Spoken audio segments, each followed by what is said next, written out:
Commission in India unit 10 unit 1 unit 1 এ আজি পঢ়াম মই national institute for transforming India যেটো প্ল্যানিং কমিশন বুলি আগতে জনা গৈছিল এতিয়া নীতি আয়োগ বুলি জনা হয় তাৰ আগতে তোমালোকক মই national institute for transforming India পঢ়োৱাৰ আগত পঢ়াম কমিশন ইন ইণ্ডিয়া ভাৰতবৰ্ষত কিছুমান কমিশন আছে খুব গুৰুত্বপূৰ্ণ আৰু ভাৰতবৰ্ষ তোমালোকে জানা সকলোৱে এটা গণতান্ত্ৰিক ৰাষ্ট্ৰ প্ৰত্যেক নাগৰিকে নিৰ্বাচনৰ জৰিয়তে কি কৰে নিৰ্বাচনৰ জৰিয়তে ভোটদানৰ জৰিয়তে মন্ত্ৰী আমাৰ নিযুক্তি দিয়ে সেই কাৰণে কি হয় আমাৰ ভাৰতীয় যেটো আমাৰ শাসন ব্যৱস্থা আছে হেতু হল গণতান্ত্ৰিক সো গণতান্ত্ৰিক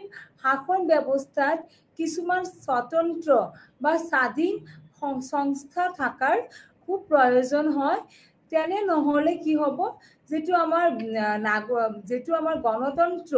গণতন্ত্ৰৰ যেটো ভেটি হেতু দুৰ্বল হৈ যাব সো সেই কাৰণে কমিশন ইন ইণ্ডিয়া যদি আমি পঢ়িব যাও তেতিয়া আমাৰ পঢ়িব লাগিব অবজেক্টিভ তাৰ উদ্দেশ্যসমূহ কি কমিশন অফ ইণ্ডিয়াৰ যেটো আমাৰ কমিশন কেটা আছে প্ৰধান 4টা কমিশন আছে যেনেকুৱা planning commission UPSC union public service commission then election commission then তাৰপিছত আছে আমাৰ যেটো ফাইনান্স কমিশন এই কমিশন কেটাৰ প্ৰধান উদ্দেশ্যসমূহ কি তাৰপিছত কমিশন ইন ইণ্ডিয়া ভাৰতত কি আয়োগ আছে আৰু আমি তাৰ পিছত পঢ়িম ৰেফাৰেন্স তোমালোকে এক্সামত লিখাৰ কাৰণে প্ৰয়োজন হ'ব এই কিতাপসমূহৰ প্ৰয়োজন হ'ব মই বুজাই দিম তাৰ পিছত তোমালোকে নোটছ বনাব লাগিব তোমালোকৰ টাৰ্ম পেপাৰ থাকে সেইবোৰৰ কাৰণে ৰেফাৰেন্স খিনি ফলো কৰিব লাগে তো অবজেক্টিভ যদি আমি চাও এই কমিশন সমূহৰ কি অবজেক্টিভ আছে তেনেহলে আমি এই ইউনিটবোৰৰ মাজেৰে যেতিয়া যাম তেতিয়া আমি প্ৰথম পঢ়িম প্ৰথম যেটো আমাৰ কমিশন থাকিব হল হেতু হল national institution for transforming India তাৰে 7টা স্তম্ভ আমি ব্যাখ্যা কৰিম তাৰে there are 7 pillars national institution for transforming India যেটো শর্টত আমি নীতি আয়োগ বুলিও ক'ব পাৰো আগতে তাৰ নাম আছিল প্ল্যানিং কমিশন প্ল্যানিং কমিশন 2015 চনত তাৰ নাম পৰিৱৰ্তন হৈ এতিয়া তাৰ নাম হৈছে national institution for transforming India then union public service commission আৰু তাৰ কাৰ্যকাল পঢ়িব লাগিব ইউনিয়ন পাব্লিক সাৰ্ভিস কমিশন কি আৰু তাৰ কাৰ্যকলাপ আমি আলোচনা কৰিব লাগিব দেন পঢ়িব লাগিব আধুনিকৰণৰ দিশত নিৰ্বাচন আয়োগৰ পদক্ষেপসমূহ আমি আলোচনা কৰিম এই তিনিটা যে কমিশন আছে বা সংস্থা ইন্ডিপেন্ডেন্ট স্বতন্ত্ৰ সংস্থা হেতু গণতন্ত্ৰৰ ভেটি বুলিও আমি ক'ব পাৰো এখন গণতান্ত্ৰিক ৰাষ্ট্ৰৰ বা এখন উন্নতশীল ৰাষ্ট্ৰ উন্নত হোৱাৰ বাবে বা বিকাশৰ বাবে এই তিনিটা সংস্থাৰ খুব প্ৰয়োজন যেটো প্ল্যানিং কমিশন বা নীতি আয়োগ then union public service commission আৰু ইলেকশন কমিশন এই তিনিটাই যে কমিশন আছে সংস্থা আছে organizations are totally independent and they are totally biased they are totally impartial from political activities they all are independent institution এই গুটেই কেটা আয়োগ যে পঢ়লো গুটেই কেটা স্বতন্ত্ৰ আয়োগ তাৰ উপৰিও আমাৰ আছে বিত্ত আয়োগ তাৰ আমি কামকাজ পঢ়িব লাগিব ফাইনান্স কমিশন দেন কেন্দ্ৰীয় সতৰ্কতা আয়োগ সেন্ট্ৰাল ভিজিলেন্স কমিশন আমি পঢ়িম তাৰ পিছত দুয়োটা প্ৰশাসনিক সংস্থা এডমিনিষ্ট্ৰেশন ৰিফৰ্ম কমিশন প্ৰশাসনিক সংস্কাৰ আয়োগ তো আমি এতিয়া যদি চাও আমাৰ ভাৰতবৰ্ষত প্ৰধান যদি আমাৰ স্বাধীন আয়োগ আছে, কি আয়োগ আছে যদি প্ৰধানকেইটা আমি চাব যাওঁ, যে স্বতন্ত্ৰ আয়োগ, independent commission for development of India, for betterment of India, for they are doing all the major activities for transforming India. যদি আমি চাওঁ তেতিয়া আমি কোনকেইটা পাম? প্ৰথমত আমি পঢ়িম কোনটো? National institute for transforming India, NITI Aayog. নীতি আয়োগ বা আগতে তাক জনা গৈছিল কি? Planning commission. 2 নম্বৰটো কি? Number 2 is union public service commission, UPSC। তোমালোকে সকলোৱে জানা, সকলোৱে তোমালোকে বহুত ল'ৰা ছোৱালী তাৰ কাৰণে প্ৰিপাৰেশ্যন কৰি আছা নিশ্চয়। কিয়? প্ৰত্যেক ব্যক্তিৰ কি থাকে? সপোন থাকে কি হোৱাৰ? IPS, ইণ্ডিয়ান পুলিচ সাৰ্ভিসত জয়েন কৰাৰ কাৰণে, IAS, ইণ্ডিয়ান এডমিনিষ্ট্ৰেটিভ সাৰ্ভিসত জয়েন কৰাৰ কাৰণে, IFS, ইণ্ডিয়ান ফৰেন সাৰ্ভিসত জয়েন কৰাৰ কাৰণে, ইয়াৰ উপৰিও বিভিন্ন তাৰ UPSC থ্ৰুৰে বিভিন্ন কি পোষ্ট ওলায়, তাতে আমাৰ কি হয়? চাকৰি হয়।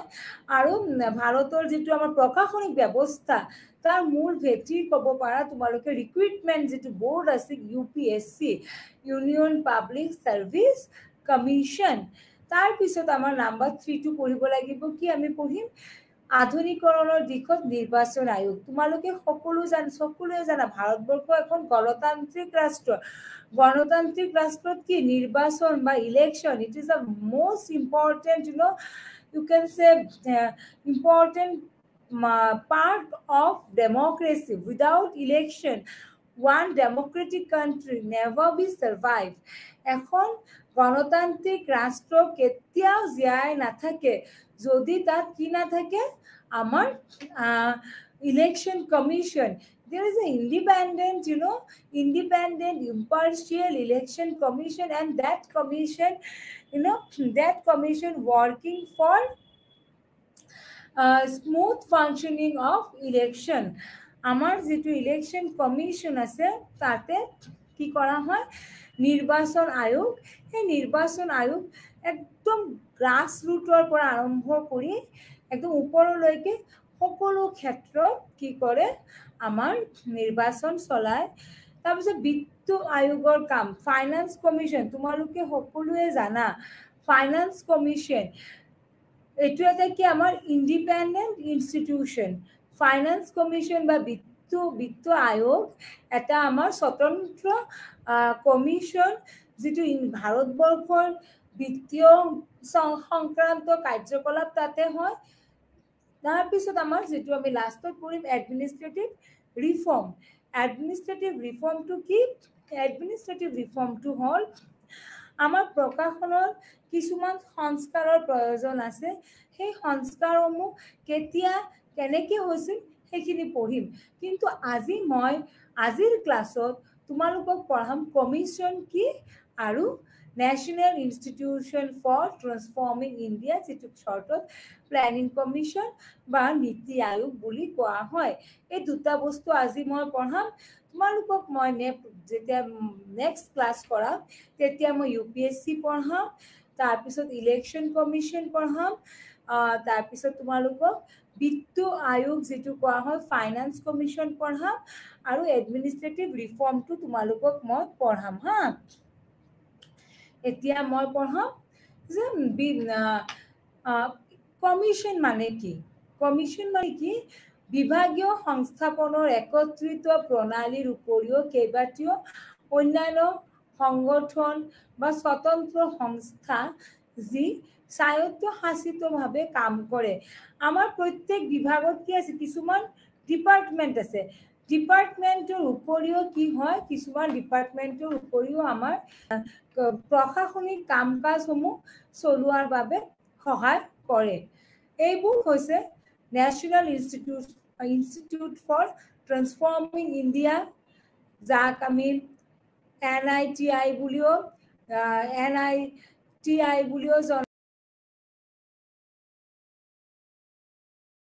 UPSC, নিৰ্বাচন আয়োগ, বিত্ত আয়োগ, কেন্দ্ৰীয় সতৰ্কতা আয়োগ, সেন্ট্ৰেল ভিজিলেন্স কমিশন আৰু প্ৰশাসনিক সংস্কাৰ আয়োগ, যেটো এডমিনিষ্ট্ৰেশ্যন ৰিফৰ্ম কমিশন।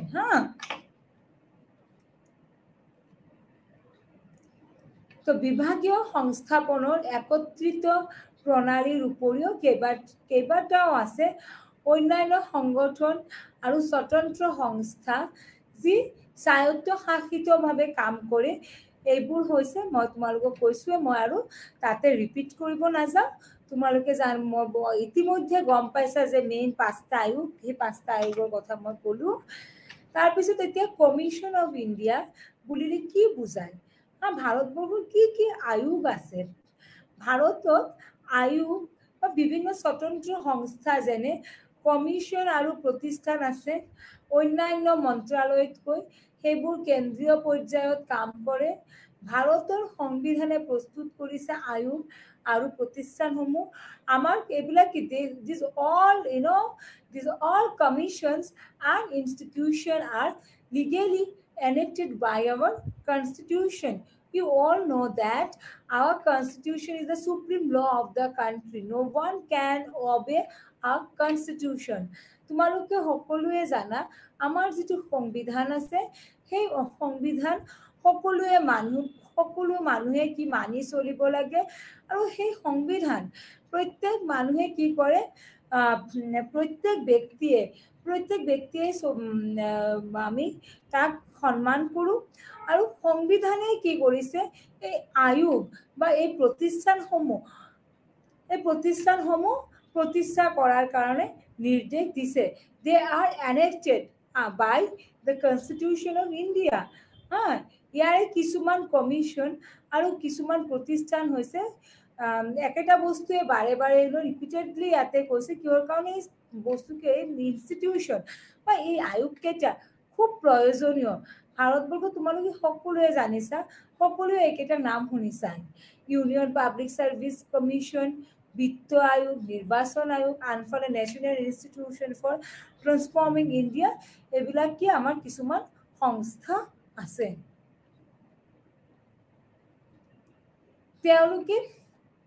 তেওঁলোকৰ সৃষ্টি যিয়ে নহওক, সেই সংস্থাবোৰক নিৰ্দিষ্ট ক্ষমতা আবণ্টন কৰা হয় আৰু যিবোৰ কাৰ্যই তেওঁলোকক কোনো ধৰণৰ ৰাজনৈতিক অবিহনে স্বতন্ত্ৰভাৱে কাম কৰিব সুবিধা দিয়ে। তেওঁলোকে কি হয়, এই সংস্থাসমূহ, মই যে 4-5টা সংস্থাৰ কথা তোমালোকক কৈছো ছাত্ৰ ছাত্ৰীসকল, এই 4-5টা সংস্থা কি হয়, ৰাজনৈতিক ভাৱে তেওঁলোকে স্বতন্ত্ৰ। There is no political interference. No political party can interfere in these institutions. They do their work independently and transparently. So হেতুৱে কৈছে যে সেই সংস্থাবোৰৰ নিৰ্দিষ্ট, they have independent powers. Their powers and functions are completely independent, and they are completely they are independent from any political parties, any political organization. আৰু ৰাজনৈতিক কি কোৱা হয়, ৰাজনৈতিক স্বতন্ত্ৰতাত তেওঁলোকে ৰাজনৈতিক কোনো হস্তক্ষেপ নোহোৱাকৈ তেওঁলোকে কাম কৰে। আৰু সেই সংস্থাবোৰে চৰকাৰক দক্ষতাৰে পৰিকল্পনা কৰাৰ নিৰ্দেশনা প্ৰদান কৰে আৰু প্ৰাসংগিক তথ্য প্ৰদান কৰি নীতি আৰু কাৰ্যসূচী কৰে। এই সংস্থাসমূহ কিয় প্ৰয়োজন? এই আমাৰ এখন চৰকাৰ আছে, তোমালোকে সকলোৱে জানা আমি নিৰ্বাচনৰ জৰিয়তে we elect some people, they become minister, and they take portfolio for different government department আৰু বিভিন্ন চৰকাৰী যিবিলাক আমাৰ বিভাগ আছে, সেই বিভাগৰ দায়িত্ব কোনে লয়? সেই মন্ত্ৰীসকলে। আৰু কোনে তেওঁলোকক সাহায্য কৰে এখন সুস্থ আৰু গণতান্ত্রিকভাবে এখন সরকার চলার বাবে বা আমার এখন প্রশাসনিক ব্যবস্থা চলার বাবে সেই সংস্থাসমূহ যিকেইটা সংস্থা তোমালোকক মই উল্লেখ কৰিছো সেই দক্ষতাৰে কি কৰে সিহঁতে কাম কৰাৰ কাৰণে তেওঁলোকক অৰিহণা যোগায় আৰু সেই সংস্থাসমূহে চৰকাৰক কি কৰে চৰকাৰক they try to they help the government to fulfill the government activities by some planning সব বস্তুৰ কি থাকিব লাগে নিৰ্দিষ্ট লক্ষ্য থাকিব লাগে আৰু লক্ষ্য আৰু কিছুমান কাৰ্যসূচী থাকিব লাগে আৰু সেইখিনি কোনে বনাই দিয়ে সেই আমাৰ যিখিনি মই কমিছনৰ নাম কৈছো সেই কমিছন বা সংস্থাসমূহে চৰকাৰক সাহায্য কৰে যে খুব ধুনীয়াভাৱে এখন প্ৰশাসনিক ব্যৱস্থা চলাৰ বাবে এতিয়া যদি মই তোমালোকক যদি ৰেফাৰেন্স বুলি কওঁ কি কিতাপ পঢ়িবা যদি কমিশন ইন ইণ্ডিয়া ভাৰতবৰ্ষৰ কি আয়োগ আছে সেইসমূহ যদি তোমালোকে পঢ়িব লাগে UPSC union public service commission Indian তাৰপিছত যদি তোমালোকক পঢ়িব লাগে national commission for transforming India বা finance commission central vigilance commission সেইবোৰ যদি তোমালোকৰ পঢ়িব লাগে তেতিয়া কিছুমান কিতাপ তোমালোকৰ ৰেফাৰেন্স দিয়া হৈছে কিছুমান কিতাপৰ নাম কোৱা হৈছে যেনেকুৱা বাসু 2030 ভাৰতীয় সংবিধানৰ বিষয়ে যদি তোমালোকে পঢ়িব মন গৈছে ভাৰতীয় সংবিধান পঢ়িব গলে তোমালোকে DD বাসু বা দুৰ্গা দাস বাসুৰ কিতাপ পঢ়িব পাৰা আৰু যদি ৰাজহুৱা কৰ্মচাৰী আৰু বিত্তীয় প্ল্যানিংৰ বিষয়ে পঢ়িব বিচাৰিছা প্ল্যানিং কমিশনৰ বিষয়ে সিং সাহিব আৰু সুইন্দাৰ সিং বুলি এখন কিতাপ আছে Singh Sahib Sundar Singh public personnel and financial administration in India New Delhi এইখন কিতাপ তোমালোকে পঢ়িব পাৰা হ'ব এইখিনি হল আমাৰ কমিশন ইন ইণ্ডিয়া কি কমিশন আৰু কমিশন কিয় লাগে এতিয়া আমি পঢ়িম national institute for transforming India যেটো নীতি আয়োগ বুলি কোৱা হয় বা আগতে কোৱা হৈছিল কি প্ল্যানিং কমিশন এতিয়া তাৰ আগত আমি পঢ়াৰ আগত কি পঢ়িব লাগিব তাৰ ইতিহাস বা তাৰ আগৰখিনি পঢ়িব লাগিব তোমালোকে সকলোৱে জানা ভাৰতবৰ্ষ কেতিয়া স্বাধীন হৈছিল 1947 15 আগষ্টত ভাৰতবৰ্ষ স্বাধীন হৈছিল ভাৰতবৰ্ষ স্বাধীন যেতিয়া হৈছিল তেতিয়া ভাৰতবৰ্ষৰ অৱস্থা খুবেই খাৰাপ আছিল খুব বেয়া আছিল মানে অৰ্থনৈতিক ক্ষেত্ৰত ৰাজনৈতিক ক্ষেত্ৰত সামাজিক ক্ষেত্ৰত কিহৰ বাবে ভাৰতবৰ্ষ তেতিয়া প্ৰথম এটা নতুন ৰাষ্ট্ৰ হিচাপে গঠন হৈছিল আৰু দুটা বেলেগ ৰাষ্ট্ৰ হৈছিল ভাৰত বিভাজন হৈছিল কাৰ মাজত ভাৰতবৰ্ষ আৰু পাকিস্তানৰ মাজত আৰু সেই বিভাজনৰ ফলত কি হৈছিল ভাৰত চৰকাৰৰ প্ৰতি ভাৰত চৰকাৰৰ খুব প্ৰত্যাহ্বান সৃষ্টি হৈছিল কি প্ৰত্যাহ্বান সৃষ্টি হৈছিল যে আমাৰ ভাৰত চৰকাৰৰ প্ৰত্যাহ্বান সৃষ্টি হৈছিল যে ভাৰতীয় নাগৰিকসকলক সমান অধিকাৰ প্ৰদান কৰাৰ কাৰণে বা ভাৰতীয়সকলক সামাজিক অৰ্থনৈতিক ৰাজনৈতিক অধিকাৰ দিয়াৰ বাবে সমান সুবিধা দিয়াৰ বাবে আৰু ইয়াতকে বেছি ভাৰত চৰকাৰৰ প্ৰত্যাহ্বানৰ সন্মুখীন হৈছিল যেটো আছিল ভাৰতক বিকাশিত কৰাৰ কাৰণে as a developed nation গঠন কৰাৰ কাৰণে তেতিয়া ভাৰত খুবই এখন দুখীয়া ভাৰতবৰ্ষ খুব এখন দুখীয়া ৰাষ্ট্ৰ আছিল আমাৰ নাগৰিকসকলে এমুঠি ভাত যদি ৰাতিপুৱা খাইছিল ৰাতি সাঁজ খোৱাৰ কাৰণে আমাৰ অৱস্থা নাছিল বা পঢ়া শুনাৰ ক্ষেত্ৰতো চৰকাৰ ইমান এনেকুৱা এটা পৰিস্থিতিত নাছিল যে প্ৰত্যেক নাগৰিকক শিক্ষা প্ৰদান কৰিব পাৰিব যিবিলাক আমাৰ মৌলিক অধিকাৰ অন্ন বস্ত্ৰ বাসস্থান শিক্ষা বিশুদ্ধ পানী যোগান ধৰা সেইবোৰ আমাৰ কি এতিয়া আমি ভাবো যে সেইসমূহ আমাৰ মৌলিক অধিকাৰ এই অধিকাৰসমূহ without these things these rights one individual cannot be survived as a human being এজন ব্যক্তি ব্যক্তি হিচাপে কেতিয়াও জীয়াই থাকিব নোৱাৰে যদি অন্ন বস্ত্ৰ বাসস্থান নাথাকে বুজি পাইছা কিন্তু সেই সময়ত যেতিয়া আমাৰ ভাৰতবৰ্ষ স্বাধীন হৈছিল সেই সময়ত ভাৰতত সেই অৱস্থাই নাছিল যে প্ৰত্যেক নাগৰিকক সমান অধিকাৰ দিব সব ভাৰত চৰকাৰে তেতিয়া ভাবিছিল যে কি কৰিব 1950 চনৰ পৰা ভাৰত চৰকাৰে এক দ্ৰুত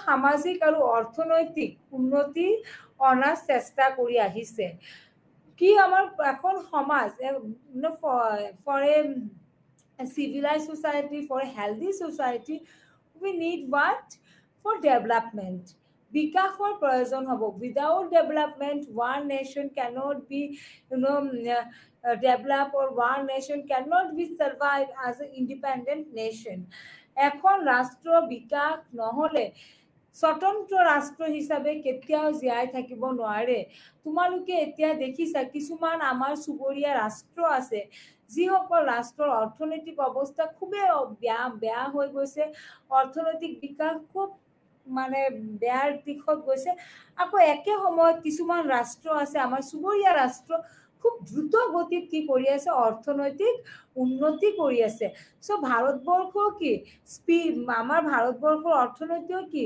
ইট ইজ কল্ড গ্ৰোইং ইকনমি আমাৰ যেটো আমাৰ গ্ৰোইং সোসাইটি আমাৰ অৰ্থনৈতিক আমাৰ সামাজিক ব্যৱস্থা খুব দ্ৰুতভাৱে উন্নতি হৈ আছে সো তাৰ বাবে কি দৰকাৰ হ'ব আমাৰ এটা পৰিকল্পনা for faster development economic development political development social development we need what we need a planning commission we need a plan development without planning one institution or one nation or one country never be developed তোমালোকে ছাত্ৰ-ছাত্ৰী সকল নিজৰ ব্যক্তিগত জীৱনত দেখিব অনুভৱ কৰিছা বা বহু ছাত্ৰ-ছাত্ৰীয়ে তোমালোকে গম পাইছা চাগে যদি তোমালোকে প্ল্যানিং কৰি পঢ়া শুনা কৰা যে মই মেট্ৰিক পাস কৰাৰ পিছত হাই সেকেন্ডাৰী এটো সাবজেক্টত পঢ়িম হাই সেকেন্ডাৰী পাস কৰি মই ডিগ্ৰী পঢ়িম বা এলএলএম কৰি এলএলবি কৰিম বা বিজনেস এডমিনিষ্ট্ৰেচন কৰিম বিজনেস কমাৰ্স পঢ়িম হেতু কি এটা প্ল্যানিং বা পৰিকল্পনা তোমালোকে আগতে কৰি লোৱা হয় নহয় যদি নকৰা তেতিয়া কি হয় ইট উইল বি কনফিউজন তেতিয়া কি হয় প্ৰত্যেক মানুহে কি হৈ যায় কনফিউজড হৈ যায় যে মই কি কৰিম নকৰিম বুলি মানুহে একম জীৱনত কোনো ডিসিশন বা সিদ্ধান্ত লব নোৱাৰে ঠিক একে ধৰণৰ আমাৰ যেটো প্ল্যানিং কমিশন আছে ঠিক একে ধৰণৰ তাৰ কি অৱস্থা হৈছে জানা তোমালোকে যে ভাৰতবৰ্ষ যেতে স্বাধীন হৈছিল ভাৰতৰ প্ৰথম প্ৰধানমন্ত্ৰী পণ্ডিত জৱাহৰলাল নেহেৰু ভাবিছিল যে নহয় এতিয়া মই কি কৰিব লাগিব এখন প্ল্যান কৰি পৰিকল্পিত অৰ্থনৈতিক পৰিকল্পিত সামাজিক ব্যৱস্থা কৰিব লাগিব আৰু ভাৰতীয় নাগৰিকসকলক সমান অধিকাৰ তেতিয়াই দিব পাৰিম যেতিয়া আমি এটা পঞ্চবাৰ্ষিক পৰিকল্পনা কৰিব পাৰিম আৰু এখন আয়োগ গঠন কৰিব পাৰিম পৰিকল্পনা আয়োগ that is called planning commission পৰিকল্পনা আয়োগ বুলি কোৱা হয় তাক আৰু এটো কেতিয়া প্ৰতিষ্ঠা হৈছিল 1950 চনত আৰম্ভ কৰা হৈছিল আৰু 2014 চনৰ শেষলৈকে কাম কৰি আছিল প্ল্যানিং কমিশনে পৰিকল্পনা আয়োগ পৰিকল্পনা আয়োগ যেতিয়া ইমান বছৰ পৰিকল্পনা আয়োগ বা প্ল্যানিং কমিশন হিচাপে কাম কৰিছিল যেতিয়া আমাৰ কি হল 2015 চনত আমাৰ জানুৱাৰী মাহত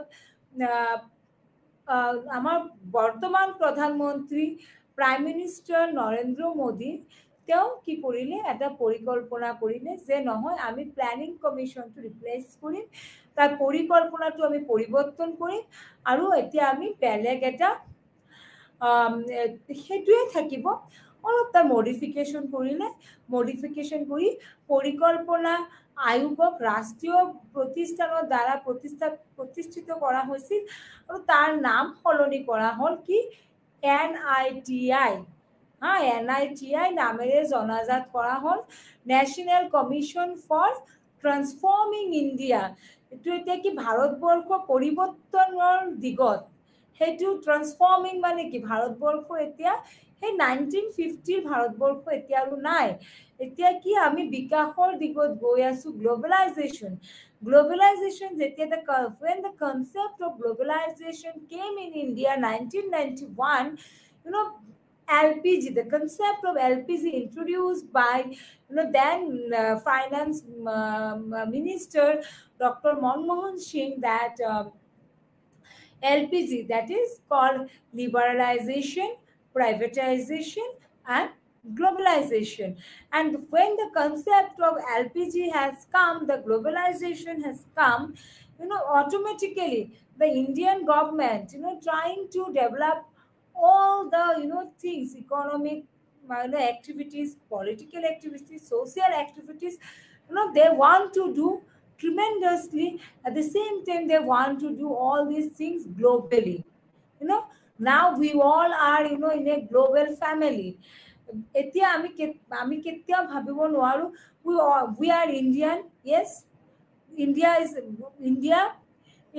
no we will work independently কেতিয়া নহব যে ভাৰতবৰ্ষ এতিয়া আমি ভাবিব নোৱাৰিম যে আমি ভাৰতবৰ্ষ স্বাধীন হিচাপে অকলে কাম কৰিম no now MNC the concept of MNC also come multinational companies when the MNC has come in India the work of the planning commission or the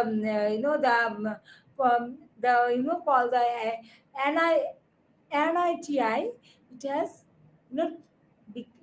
the work has come to increasingly or tremendously the work has growing so এতিয়া আমাৰ কি হল 1950 সনত আমাৰ কি প্ৰতিষ্ঠা হৈছিল planning commission বা আমাৰ পৰিকল্পনা আয়োগ প্ৰতিষ্ঠা হৈছিল আৰু পৰিকল্পনা আয়োগ 1950 সনৰ পৰা চলি আছিল কিন্তু 2014 সনৰ শেষলৈকে পৰিকল্পনা আয়োগ বন্ধ হল পৰিকল্পনা আয়োগ বন্ধ মানে এনেকে ডাইৰেক্ট বন্ধ হোৱা নাই তাৰ নামটোৱে সলনি কৰিছে কি কৰিলে এতিয়া 2015 ৰ পৰা national institute for transforming India Bharatvarsh এতিয়া তাৰ অধীনত ভাৰত চৰকাৰে বা আমাৰ প্ৰধানমন্ত্ৰীয়ে কাম কৰে প্ল্যানিং কৰি যে পঞ্চবাৰ্ষিক 5 years প্ল্যানিং যে এইটো এতিয়া যদি মহিলাসকলৰ স্বাস্থ্যৰ বিষয়ে যদি কাম কৰিব লাগে ভাৰতবৰ্ষৰ তোমালোকে সকলোৱে জানা মহিলাসকলক আটাইতকৈ আনপ্ৰিভিলেজ ক্লাছ বুলি কোৱা হয় women children minorities disabled person তাতে যদি আমি চাও তো মহিলাসকল কি মহিলাসকল ডিসঅ্যাডভান্টেজ গ্রুপ হিসাবে ধরা হয় ডিসঅ্যাডভান্টেজ গ্রুপ বা ডিসঅ্যাডভান্টেজ গ্রুপ হলে কি হয় তেতিয়া মহিলাসকলৰ কাৰণে যদি আমাৰ প্ৰধানমন্ত্ৰীয়ে কিছু নীতি বনায় বা কিছু পৰিকল্পনা বনায় তেতিয়া কি কৰিব লাগিব তাৰ 5 বছৰৰ কাৰণে তাৰ এম থাকিব লাগিব there will be some aims and objective for 5 years that in these 5 years we will do this kind of activity for women empowerment for women development for women active participation in politics so tar babe ki dorkar hobo eta planning for that purpose we need one plan and the planning commission basically they do all this work so I'm going to next slide that is composition the NITI বা National Institute for Transforming India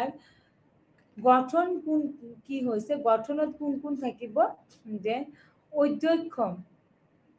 অধ্যক্ষ এজন থাকিব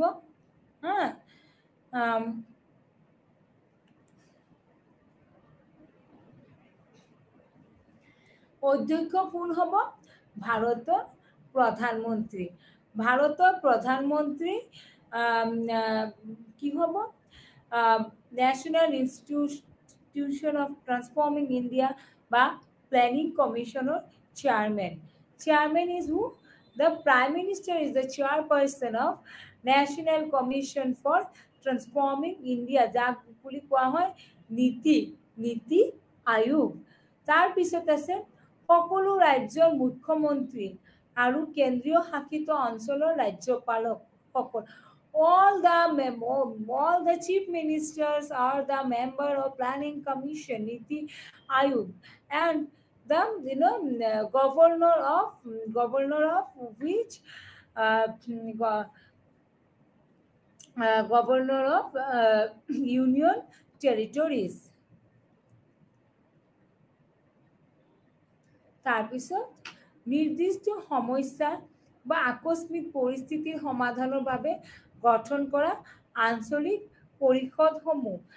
There are some regional council, planning commissioner বা যেটো আমাৰ পঞ্চবাৰ্ষিক পৰিকল্পনা আয়োগ আছে, নীতি আয়োগ আছে। নীতি আয়োগৰ প্ৰত্যেক ৰাজ্যত বা প্ৰত্যেক অঞ্চলত এটা কি থাকিব লাগিব, পৰিষদসমূহ থাকিব লাগিব। নিৰ্দিষ্ট সমস্যা বা আকস্মিক পৰিস্থিতিৰ সমাধানৰ বাবে গঠন কৰা আঞ্চলিক পৰিষদসমূহ একাধিক ৰাজ্য বা অঞ্চল প্ৰভাৱিত কৰা এইবোৰ নিৰ্ধাৰিত এটাৰ বাবে গঠন কৰা হয় কাৰ্যকাল। আঞ্চলিক পৰিষদসমূহৰ অধ্যক্ষতা কৰে প্ৰধানমন্ত্ৰী আৰু সংশ্লিষ্ট ৰাজ্যসমূহৰ মুখ্যমন্ত্ৰী উপৰাজ্যপালসকলক লৈ গঠিত হয় এই অঞ্চলসমূহ। দেন সম্পূৰ্ণ সময়ৰ সদস্য। There are some members, they are permanent member of Planning Commission or Niti Ayog. তাৰপিছত আছে there are some members, they are not permanent, they are part-time member. Then maximum of 2 years from any leading universities. কিছুমান বিশ্ববিদ্যালয়ৰ পৰা গৱেষণা কৰিবৰ কাৰণে research কৰাৰ যায়, কেতিয়াবা কিছু অধ্যক্ষসকলে যায়, তেওঁলোকে তাতে কিমানজন মানুহক তাতে দুজন মানুহক কি কৰা হয় প্ল্যানিং কমিশনৰ সদস্য হিচাপে নিযুক্তি দিয়া হয়। দে আৰ টোটালি পাৰ্ট টাইম, দে আৰ আংশিক সময়ৰ কাৰণে তেওঁলোকক কি কৰা হয় নিযুক্তি দিয়া হয়। দুজনৰ গৱেষণা সংগঠন বা অন্যান্য প্ৰাসংগিক প্ৰতিষ্ঠানসমূহৰ লগত জড়িত কাম ক্ষমতা। তাৰপিছত আংশিক সময়ৰ সদস্যসকলৰ গুণৰ ভিত্তিত নিযুক্তি কৰা হয়। They are member appointed by rational basis. Rational basis মানে আজি কাৰোবাক এপয়েন্টমেন্ট দিলে আকৌ পিছত কাৰোবাক দিব। Maximum 2 members are appointed. তো প্ৰথম কোন হ'ব নীতি আয়োগৰ প্ৰথম চেয়াৰপাৰসন হ'ব prime minister of India. 2 number হ'ব ভাইস চেয়াৰপাৰসন হ'ব। ভাইস চেয়াৰপাৰসন কোন হ'ব appointed by the Prime Minister of India. তাৰপিছত প্ৰত্যেক ৰাষ্ট্ৰৰ চিফ মিনিষ্টাৰ আৰু ইউনিয়ন যেটো আমাৰ ইউনিয়ন ৰাষ্ট্ৰৰ যিবিলাক গভৰ্ণৰ থাকে তেওঁলোকে তাৰ মেম্বাৰ হ'ব। আৰু কিছুমান মেম্বাৰ সম্পূৰ্ণ পাৰ্মানেন্ট মেম্বাৰ থাকে আৰু কিছুমান বিশ্ববিদ্যালয় বা কিছুমান আখাৰী বিশ্ববিদ্যালয়ৰ পৰা লিডিং ইউনিভাৰ্চিটিৰ পৰা বা ৰিসাৰ্চ অৰ্গানাইজেশনৰ পৰা বা এনি ইনষ্টিটিউশনৰ পৰা যিকোনো সংস্থাৰ পৰা একদম মানে আংশিক সময়ৰ বাবে দুজন সদস্য নিযুক্তি দিয়া হয়। তাৰপিছত পদস্থ সদস্য বা কেন্দ্ৰীয় পৰিষদৰ সৰ্বাধিক 4জন সদস্য থাকে। and ex officio member, maximum 4 of the Union Council of Ministers nominated by the Prime Minister. 4জন সদস্য থাকে। কোনে নিযুক্তি দিয়ে? প্ৰধানমন্ত্ৰীয়ে তেওঁলোকক মনোনীত কৰে। They are from minister from central they are minister from central Union Council minister, central, they are minister for central government and মুখ্য কাৰ্যবাহী বিষয়া এক নিৰ্দিষ্ট কাৰ্যকালৰ বাবে প্ৰধানমন্ত্ৰীয়ে নিযুক্তি দিয়ে ভাৰত চৰকাৰৰ সচিবৰ সমান্তৰালভাৱে পদবী থাকে যেটো কয় chief executive officer planning commission বা নীতি আয়োগত কোন থাকে এজন চিফ এক্সিকিউটিভ অফিচাৰ থাকে আৰু চিফ এক্সিকিউটিভ অফিচাৰজন কি কৰে চিফ এক্সিকিউটিভ অফিচাৰজনে চিফ এক্সিকিউটিভ অফিচাৰজনক কোনে নিযুক্তি দিয়ে আমাৰ প্ৰাইম মিনিষ্টাৰ কিমান দিনৰ কাৰণে fixed tenure কিছুমান নিৰ্দিষ্ট সময়ৰ বাবে দিয়ে and it is on the rank parallel to secretary of the government of India Bharat চৰকাৰৰ সচিবৰ সমান্তৰালভাৱে মানে কি পদবীৰ বাবে তেওঁলোকক নিযুক্তি দিয়া হয় আৰু প্ৰাসংগিক ডমেইন জ্ঞান থকা বিশেষজ্ঞ বা অনুশীলনকাৰী যেনেকুৱা প্ৰধানমন্ত্ৰীৰ দ্বাৰা মনোনীত আমন্ত্ৰণকাৰী প্ল্যানিং কমিশনৰ প্ৰথম কথা হ'ল যে নীতি আয়োগ যেটো ভাৰতবৰ্ষত আছে পঞ্চবাৰ্ষিক যেটো পৰিকল্পনা চাই প্ল্যানিং কমিশন নীতি আয়োগ বা পঞ্চবাৰ্ষিক পৰিকল্পনা বা যেটো আমাৰ পৰিকল্পনাৰ আয়োগ আছে তাৰ কিন্তু মূল ভেটিটোৱে হ'ল প্ৰধানমন্ত্ৰী কি কৰে নিজৰ ইচ্ছা অনুসৰি কিছুমান গেষ্ট ফেকাল্টি বা কিছুমান গেষ্ট এক্সপাৰ্টক কি কৰিব পাৰে প্ল্যানিংৰ ক্ষেত্ৰত বা পৰিকল্পনাৰ ক্ষেত্ৰত যিবিলাক মানুহৰ খুব নলেজ থাকে বিশেষজ্ঞ থাকে তেওঁলোকক প্ৰধানমন্ত্ৰী নিযুক্তি দিব পাৰে আৰু লাষ্টত কোন থাকিব তাৰ মেম্বাৰ সচিবালয় মানে সেক্ৰেটাৰী মানুহবিলাকো কি হয় প্ল্যানিং কমিশনৰ মেম্বাৰ হয় এতিয়া আমি পঢ়িম এইখিনি কি কম্পোজিশন হা গঠনটো মই আৰু এবাৰ ৰিপিট কৰি দিওঁ থুলমুলকে কোন হয় কম্পোজিশনত অধ্যক্ষ কোন হয় চেয়াৰপাৰসন হয় প্ৰাইম মিনিষ্টাৰ অফ ইণ্ডিয়া উপাধ্যক্ষ কোন হয় প্ৰধানমন্ত্ৰী এজন ভাইস চেয়াৰপাৰসন নিযুক্তি দিয়ে 3 নম্বৰ হ'ব সকলো ৰাজ্যৰ মুখ্যমন্ত্ৰী আৰু কেন্দ্ৰীয় শাসিত অঞ্চলৰ ৰাজ্যপালসকল কি হ'ব তাৰ মেম্বাৰ হ'ব 4 নম্বৰ হ'ব যে নিৰ্দিষ্ট সময়ৰ বাবে কিছুমান আঞ্চলিক পৰিষদৰ মানুহক প্ল্যানিং কমিশনৰ কি কৰিব পাৰে সদস্য হিচাপে নিৰ্বাচন কৰিব পাৰে আৰু সম্পূৰ্ণ সময়ৰ সদস্য কিছুমান মানুহক কিছুমান ব্যক্তিক পুৰা পাৰ্মানেন্ট মেম্বাৰ কৰি ৰাখি দিয়ে কোন প্ল্যানিং কমিশনৰ আৰু কিছুমানক আংশিক সময়ৰ সদস্য হিচাপে ৰাখে যিকোনো মই কৈছো আকাৰী বিশ্ববিদ্যালয়ৰ পৰা বা যিকোনো গৱেষণা সংগঠনৰ পৰা বা অন্যান্য প্ৰাসংগিক প্ৰতিষ্ঠানৰ সমূহৰ পৰা কি কৰে দুইজন ব্যক্তিক খুব আংশিক সময়ৰ বাবে পাৰ্ট টাইম হিচাপে প্ল্যানিং কমিশনৰ মেম্বাৰ হিচাপে ৰাখে আৰু প্ৰধানমন্ত্ৰী তাৰ পিছত আমাৰ ইউনিয়ন কেবিনেটৰ পৰা প্ৰধানমন্ত্ৰী 4 জন ব্যক্তিক নিযুক্তি দিয়ে তাৰ উপৰিও আমাৰ কি আছে মুখ্য কাৰ্যবাহী বিষয়া যিটো chief secretary chief executive officer তেওঁকো কি কৰা হয় প্ৰধানমন্ত্ৰী চিফ এক্সিকিউটিভ অফিচাৰক সেক্ৰেটাৰিয়েটৰ তেওঁকো প্ৰধানমন্ত্ৰী কি কৰে প্ল্যানিং কমিশনৰ নিযুক্তি দিয়ে তাৰ পিছত কিছুমান এক্সপাৰ্ট যিবিলাক প্ল্যানিং কমিশনৰ ওপৰত মানে বিশেষ জ্ঞান আছে তেওঁলোকক কি কৰে প্ৰধানমন্ত্ৰী নিজ ইচ্ছা অনুসৰি তেওঁলোকক আমন্ত্ৰণ কৰি আনিব পাৰে তাৰ পিছত সচিবালয় যিবিলাক সেক্ৰেটাৰী থাকে এতিয়া হ'ল 7 পিলাৰ অফ নীতি আয়োগৰ বা NITI national commission for transforming India যেটো নীতি আয়োগ বুলি কোৱা হয় তাৰ 7টা কি আছে স্তম্ভ আছে there are 7 pillars very important for you student remember these 7 point for your exam that is the 7 pillar that is number 1 জনসমৰ্থক মই প্ৰথমত ইংলিশত কৈ যাওঁ তোমালোকে ইংলিশত নাম কেইটা চাগে শুনিছা হা সেইকাৰণে মই প্ৰথমত ইংলিশত কম তাৰ পিছতে মই অসমীয়াত কম দিয়া pro people there are 7 pillar based on which niti work pro people pro activity participation empowerment and inclusion These are the 7 pillars of planning commission. যাক অসমীয়াত এতিয়া মই বুজাম।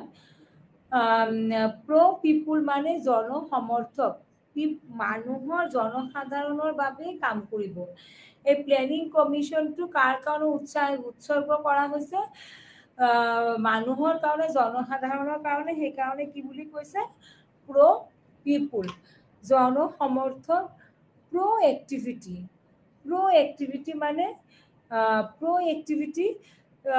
সব কাম কাজ ইয়াৰ জৰিয়তে কৰিব। দেন অংশগ্ৰহণ, পাৰ্টিচিপেশ্যন। দেন এম্পাৱাৰমেণ্ট, এম্পাৱাৰমেণ্ট মানে কি? উন্নতি, সশক্তিকৰণ। তাৰপিছত কৈছে কি?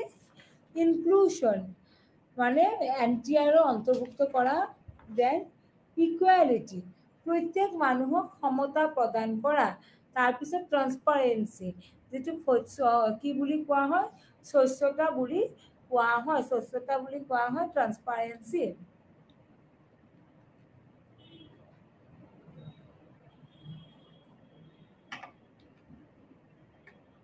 সেভেন পিলাৰ আমি পঢ়িলো। এতিয়া আমি এইকেইটাৰ বিষয়ে এটা তাৰে 7 পিলাৰৰ বিষয়ে এটা ডায়েগ্ৰাম দিছে। তোমালোকে কিতাপৰ 118 পেজত এই ডায়েগ্ৰামটো চাব পাৰা। তাতে কি কি মানে কাম কৰিব তাৰ ওপৰত দিছে। যেনেকৈ প্ৰ পিপুল, জনসাধাৰণৰ পক্ষত প্লেনিং কমিশনে কি কাম কৰিব? যে সমাজৰ লগতে ব্যক্তিসকলৰ আশা আকাংক্ষা পূৰণ কৰা। সমাজৰ লগতে কি কৰিব? প্ৰত্যেক ব্যক্তিৰ কি কৰিব? কি আমাৰ প্ৰত্যেক নাগৰিকৰ কি আছে? চৰকাৰৰ প্ৰতি কিছু আশা আছে, আকাংক্ষা আছে। সেইবোৰ পূৰণ কৰা দায়িত্ব কাৰ? আমাৰ চৰকাৰৰ বা আৰু সেই আশাবিলাক কোনে পূৰণ কৰিব? আমাৰ চৰকাৰে। তাৰপিছত আছে নাম্বাৰ 2, সক্ৰিয়তা বা অনুকূল, নাগৰিকৰ প্ৰয়োজনীয়তা, প্ৰত্যাশা আৰু সঁহাৰি। অনুকূল মানে প্ৰ এক্টিভিটি বা সক্ৰিয়তা। তাতে কি কৰিব লাগিব? In anticipation of response to citizen, প্ৰত্যেক নাগৰিকক কি কৰিব? সহায় কৰিব। প্ৰত্যেক নাগৰিকৰ যি ইচ্ছা আছে সেইখিনি ফুলফিল কৰাৰ কাৰণে কাম কৰিব।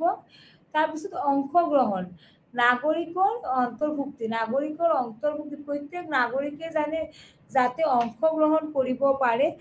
এই প্লেনিং কমিশনৰ জৰিয়তে প্ৰত্যেক নাগৰিকে যাতে সমান সুবিধা পাব পাৰে। সমান প্লেনিং কমিশন বা নীতি আয়োগৰ জৰিয়তে যিবিলাক পৰিকল্পনা আহিব, পঞ্চবাৰ্ষিক পৰিকল্পনা, সেইসমূহ প্ৰত্যেক নাগৰিকে উপভোগ কৰিব পাৰে। তাৰ বাবে ব্যৱস্থা ল'ব লাগিব। দেন সশক্তিকৰণ, সকলো দিশতে কি? মহিলা, সকলো দিশতে women in all expect. Empowerment, ভাৰতবৰ্ষত যদি আমি চাওঁ, ভাৰতবৰ্ষ এটা গণতান্ত্ৰিক ৰাষ্ট্ৰ বা পিতৃতান্ত্ৰিক সমাজ বুলি আমি ক'ব পাৰো। এখন পিতৃতান্ত্ৰিক সমাজত আজিৰ পৰা নহয়, যুগান্ত ধৰি it will be continue, চলিয়ে আছে। It is gradually going on that women are treated in our society as a second citizen.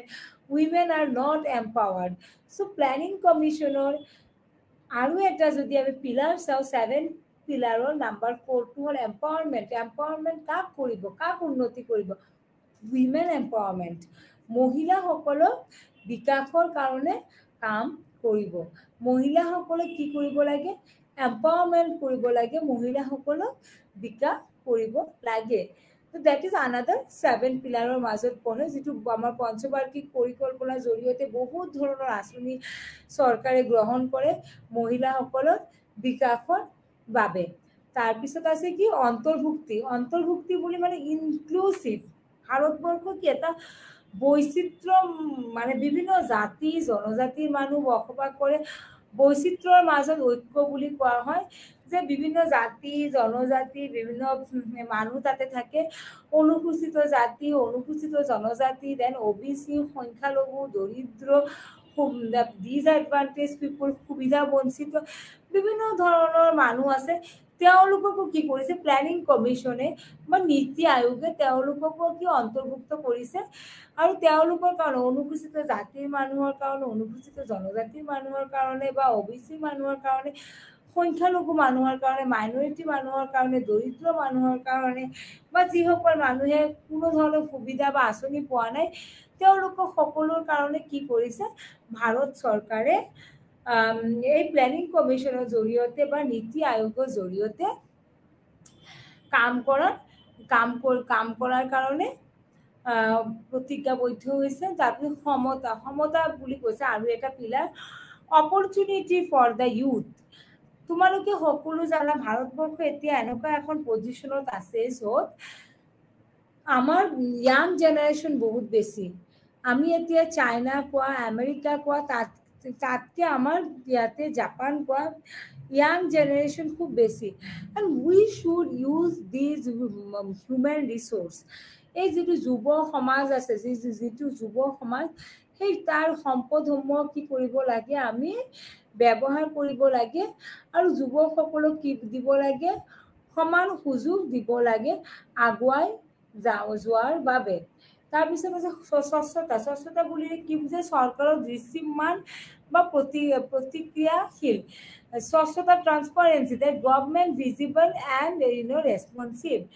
Transparent নহলে এখন সমাজ কেতিয়াও চলিব নোৱাৰে কিহৰ কাৰণে তোমালোকে সকলোৱে জানা যদি ট্ৰান্সপাৰেন্সি নহয় ভাৰতবৰ্ষ এখন ৰাষ্ট্ৰ য'ত আটাইতকৈ বেছি কি হয় কৰাপশন দুৰ্নীতিৰ ফলত কি হ'ব দুখীয়া হৈ থাকিব আৰু ধনী দিনে দিনে আৰু ধনী হৈ যাব আৰু তাৰ কাৰণে কি প্ৰয়োজন হ'ব যদি আমি দুৰ্নীতি দূৰ কৰিব পাৰো বা দুৰ্নীতি দূৰ কৰিব লাগে তেতিয়া আমি স্বচ্ছতা ৰাখিব লাগিব ট্ৰান্সপাৰেন্সি ক'ত ৰাখিব লাগিব গভৰ্নমেন্টত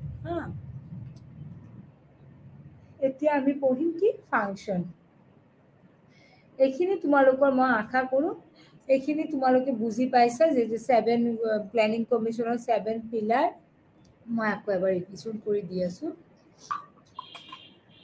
জনসাধাৰণৰ পক্ষত নাম্বাৰ 1 নাম্বাৰ 2 সক্ৰিয়তা বা অনুকূল যেটো অসমীয়াত কোৱা হয় মই অসমীয়া ইংলিছ দুটাতে কৈ যাম জনসাধাৰণৰ পক্ষত মানে প্ৰ পিপল তাৰ পিছত কি সক্ৰিয়তা বা অনুকূল in proactivity অংশগ্ৰহণ বুলি ক'লে পাৰ্টিসিপেশন বুজায় সশক্তিকৰণ মানে এম্পাৱাৰমেন্ট অন্তৰ্ভুক্ত মানে ইনক্লুশন আৰু স্বচ্ছতা বুলি ক'লে ট্ৰান্সপাৰেন্সি এই চাৰিটা হল মেইন প্ৰিন্সিপল বা এইমছ অফ প্ল্যানিং কমিশন বা প্ল্যানিং কমিশনৰ এই চাৰিটা মূল ভেটি বুলি আমি ক'ব পাৰো এই সাতটা নহয় চাৰিটা নহয় এই সাতটা সৰি এক্সট্ৰিমলি সৰি সাতটা আমাৰ কি আমাৰ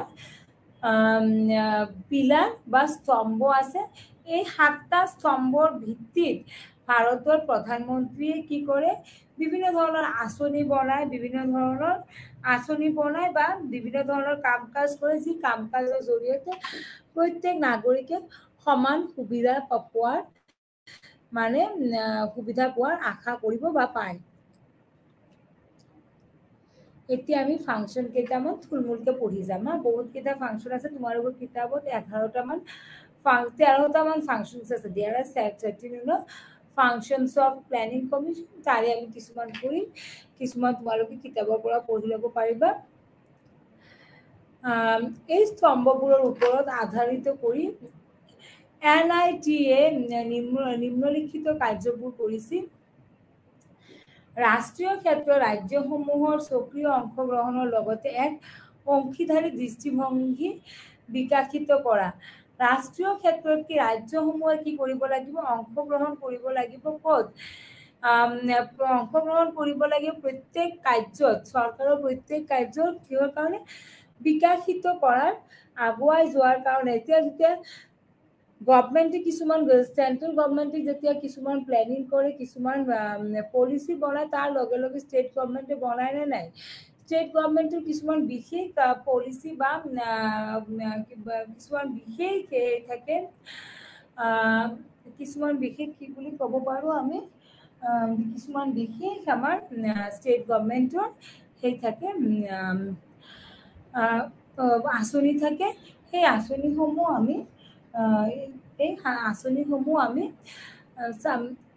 আমি কাৰ্যকৰী কৰিব পাৰোঁ। তাৰ কাৰণে কি কৰিব লাগিব, যিটো ৰাষ্ট্ৰীয় আঁচনি সংস্থা আছে তাৰ লগত আমি কাম কৰিব লাগিব। তাৰপিছত সংগঠিত সমৰ্থনৰ পদক্ষেপৰ জৰিয়তে সমবায় ফেডাৰেলিজম বৃদ্ধি কৰে আৰু ৰাজ্যসমূহৰ সৈতে নিৰন্তৰ মানে ভিত্তিত প্ৰণালী সেই শক্তিশালী স্বীকৃতি দিয়া ৰাজ্যসমূহৰ এখন শক্তিশালী ৰাষ্ট্ৰ গঢ়ি তোলাৰ কাৰণে কাম কৰে। যেটো মই তোমালোকক কৈছো যে foster cooperation federalism through structured support initiative mechanism with the state on a continuous basis, recognition that strong state make a strong nation. এখন শক্তিশালী ৰাষ্ট্ৰই কি কৰিব পাৰিব, এখন শক্তিশালী ৰাষ্ট্ৰ কেতিয়া গঠন হ'ব, যেতিয়া এখন ৰাজ্য কি হ'ব, খুব শক্তিশালী হ'ব। তাৰপিছত গাঁও পৰ্যায়ত কি কৰিব, এই পৰিকল্পনাসমূহ কাম বিকশিত হোৱাৰ কামত গাঁও পৰ্যায়ত যাতে চৰকাৰে কাম কৰে তাৰ কাৰণে চাব লাগিব। তাৰপিছত নিশ্চিত কৰে যে ৰাষ্ট্ৰীয় সুৰক্ষাৰ স্বাৰ্থ বা অৰ্থনৈতিক ক্ষেত্ৰত অন্তৰ্ভুক্ত কৰা হয়, যেটো কোৱা হয় ensure the interest of national security and incorporation in economic strategy and policy. তাৰ উপৰিও আমাৰ কিছুমান আছে যেনেকুৱা ডিজাইন টু লং term policies programme equality monitor দিয়াৰ প্ৰগ্ৰেছ এণ্ড এফিচিয়েঞ্চি। কিছুমান আমাৰ কি লং টাৰ্ম পলিচি থাকে, কিছুমান আমাৰ কি শৰ্ট টাৰ্ম পলিচি থাকে। চ' লং টাৰ্ম পলিচিসমূহ বা শৰ্ট টাৰ্ম পলিচিসমূহ যাতে সুচাৰুৰূপে কাম কৰে তাৰ বাবেও প্লেনিং কমিশ্যনে কাম কৰে। দেন যদি আমি চাওঁ দীৰ্ঘম্যাদী নীতি বা কাৰ্যকৰী ডিজাইন কৰে আৰু সেইবোৰ সমানে নিৰীক্ষণ কৰে। কিছুমান কাৰ্য থাকে কি লং টাৰ্ম, কিছুমান কাৰ্য থাকে শৰ্ট টাইম। তো প্লেনিং কমিশ্যনে কিছুমান লং টাৰ্ম কাৰ্য কৰে, কিছুমান শৰ্ট টাইম কাৰ্য কৰে। কি কাৰ্য? অৰ্থনৈতিক সামাজিক উন্নতিৰ বাবে। শৈক্ষিক আৰু নীতি গৱেষণাৰ মাজত অংশীদাৰত্ব উৎসাহিত কৰা। মানে কি, তোমালোকক যদি encourage the partnership between the educational and policy research institution, যেটো আমাৰ পলিচি ৰিচাৰ্চ ইনষ্টিটিউশ্যন থাকে, পলিচি ৰিচাৰ্চ ইনষ্টিটিউশ্যনে কি কৰিব লাগে, যিবিলাক আমাৰ ৰিচাৰ্চ হয়, যিবিলাক ইউনিভাৰ্চিটি কলেজত বা বিভিন্ন সংস্থা, বিভিন্ন এডুকেশ্যনেল ইনষ্টিটিউটত যিবিলাক আমাৰ ৰিচাৰ্চ হয়, সেই ৰিচাৰ্চসমূহে চৰকাৰে চাব লাগে আৰু সেই ৰিচাৰ্চসমূহৰ ভিত্তিত কাম কৰিব লাগে। তাৰপিছত create a knowledge, innovation and innovation national international expert, national international ক্ষেত্ৰত কি কৰিব লাগে, কিছুমান নলেজৰ ক্ষেত্ৰত কাম কৰিব লাগে। তাৰপিছত আমাৰ প্ৰয়োজনীয় যিবিলাক আমাৰ সম্পদ আছে সেই সম্পদসমূহ চিনাক্ত কৰি তেওঁলোকৰ বিকাশৰ বাবে কাম কৰিব লাগে। তাৰপিছত আমি যদি চাওঁ এক অত্যাধুনিক যিবিলাক আমাৰ সম্পদ কেন্দ্ৰ ৰক্ষণাবেক্ষণ কৰে, যি এক ভঁৰাল হ'ব পাৰে, বহনক্ষম বা ন্যায়সংগতভাৱে সুশাসন আৰু সৰ্বশ্ৰেষ্ঠ পদ্ধতিও হ'ব পাৰে, তাৰ বিষয়ে কি কৰিব লাগে, মানে চাব লাগে।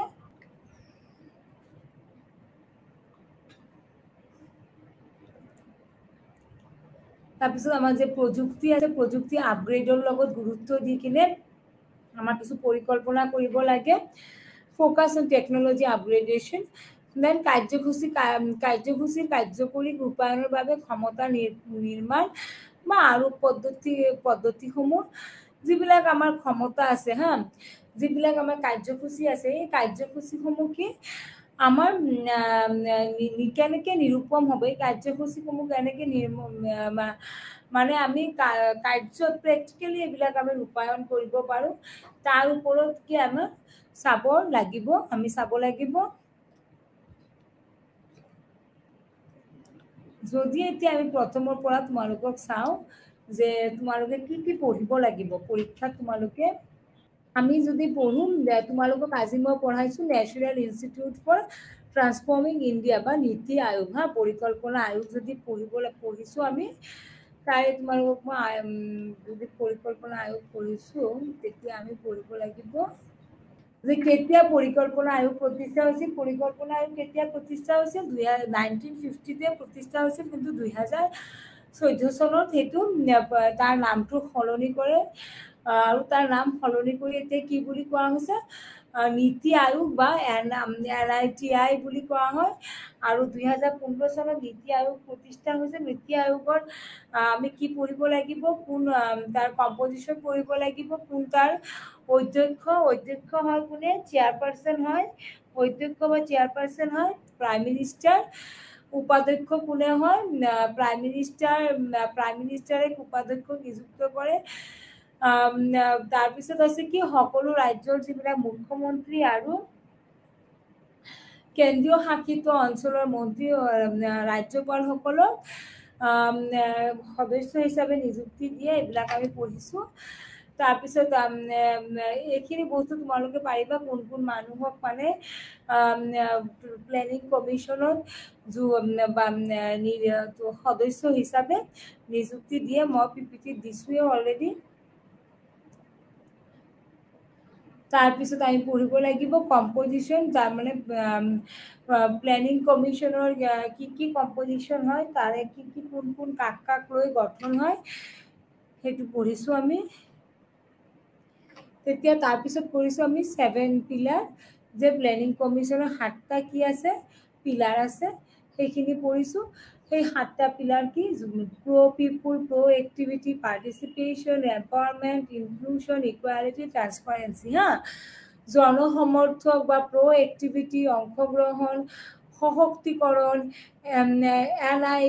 NITI অন্তৰ্ভুক্ত বা ক্ষমতা বা স্বচ্ছতা, এইবিলাক আমি পঢ়িছোঁ। 7টা তাৰে স্তম্ভ পঢ়িছোঁ। প্লেনিং কমিশ্যনৰ 7টা স্তম্ভ পঢ়িলোঁ আমি। আৰু এই স্তম্ভবিলাক বিতংভাৱে পিছত আমি আলোচনাও কৰিছোঁ যে জনসমৰ্থক হ'লে কি হ'ব, যে জনসাধাৰণৰ লগত খাপ খোৱা কিছুমান কি হ'ব লাগিব, খাপ খোৱা কিছুমান পলিচি থাকিব লাগিব। তাৰপিছত সক্ৰিয়তা বা অনুকূল যিটো নাগৰিকৰ প্ৰয়োজনীয়তাৰ প্ৰত্যাশা আৰু সঁহাৰি বিচাৰি কি কৰিব লাগিব, কিছুমান সক্ৰিয়তা বা অংশগ্ৰহণ কৰিব লাগিব। তাৰপিছত অংশগ্ৰহণ প্ৰত্যেক নাগৰিকে তাৰ অন্তৰ্ভুক্ত হ'ব লাগিব। তাৰপিছত সশক্তিকৰণ মানে সকলো দিশতে কি কৰিব লাগিব, মহিলাসকলক উন্নতি কৰিব লাগিব। দেন অন্তৰ্ভুক্তি মানে ইনক্লুশ্যন কাক কৰিব লাগিব, অনুসূচিত জাতি, জনজাতি বা দৰিদ্ৰ বা OBC বা সংখ্যালঘু মানুহক। আৰু তাৰ উপৰি সমতা কাক দিব বুলি কৈছে, যুৱকসকলৰ বাবে। আৰু স্বচ্ছতা বা চৰকাৰ কি হ'ব লাগিব, ট্ৰান্সপাৰেণ্ট হ'ব লাগিব। তাৰপিছত আমি পঢ়িলোঁ যে প্লেনিং কমিশ্যন বা নীতি আয়োগৰ যিবিলাক ফাংচনছ, নীতি আয়োগৰ ফাংচনসমূহ পঢ়াৰ পিছত তাতে আমাৰ কিছুমান ফাংচন পঢ়িলোঁ। এতিয়া আমি তাৰে ৰেফাৰেঞ্চ কিছুমান পঢ়িব লাগিব, যিটো হ'ল নীতি আয়োগ 2017 যিটো নীতি আয়োগ, সেইখিনি তোমালোকে ৱেবছাইটত গ'লেই পাবা। সেইখিনি পঢ়ি ল'বা। নমস্কাৰ।